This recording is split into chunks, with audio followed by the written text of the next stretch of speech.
سەرۆکی دەزگای هەواڵگری ڕووسیا چۆن سەرسامی مەلا مستەفا بارزانی بوو.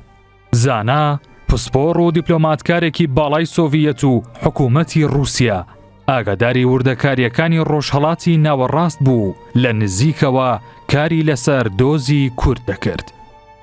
ئەو کەسە لە کتێبەکانیدا بە شێوەیەک باسی مەلا مستەفا بارزانی دەکات کە بە نووسراوەکانی لایەنی جیاواز لەسەر توانای سەرکردایەتی و ڕۆڵی گرنگی بارزانی نەمر لە سیاسەت و خەباتی کورددا دەردەخات.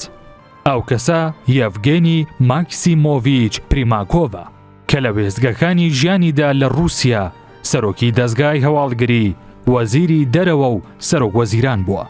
جیا لەمانە پریماکۆڤ دەیان وێستگەی باڵای سیاسی و حکومی لە ڕووسیا بڕیوە، بەڵام لە چەند قۆناغێکی زەمینیدا شاید حاڵێکی زیندوی مێژووی کورد بووە و تێڕوانینی خۆی لەسەر مەلا مستەفا بارزانی لە کتێبی ڕووسیا و عەرەبەکان پشت پەردەی ڕووداوەکانی ڕۆژهەڵاتی ناوەڕاست لە جەنگی ساردەوە تا ئێستا گێڕاوەتەوە. پریماکۆڤ نووسیویەتی بەوردی باسی سەردانەکانم بۆ کوردستان، دیدار لەگەڵ بارزانی لە شاخەکانی کوردستان و پەیوەندی ئاڵۆزەکانی نێوان بەغدا، مۆسکۆ و شۆڕشی کوردم کردووە.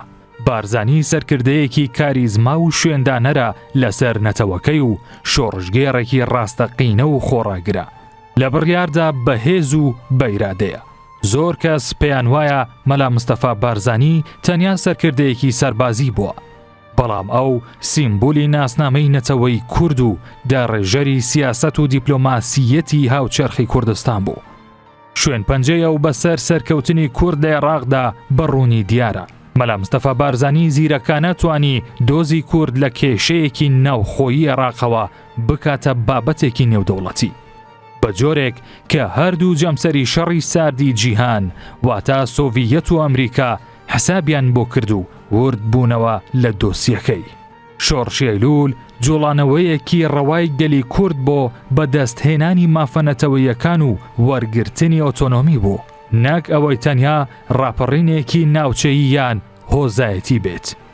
من ڕۆڵی نێوەنگیرم بینیوە لە دانوستانەکانی ڕێککەوتن نامەی 11 ئازاری ساڵی 1970 کە بارزانی سەرەڕای هێزە سەربازیەکەی هەمیشە ئاشتی و گفتوگۆی بەلاوە پەسەندتر بووە تاوەکوەوەی شەڕ بکات، بەڵام شەڕیشی بۆ مافی خۆی و نەتەوەکەی لە عێراق کردووە و لەم ڕێگەیەشدا قوربانی زۆری داوە.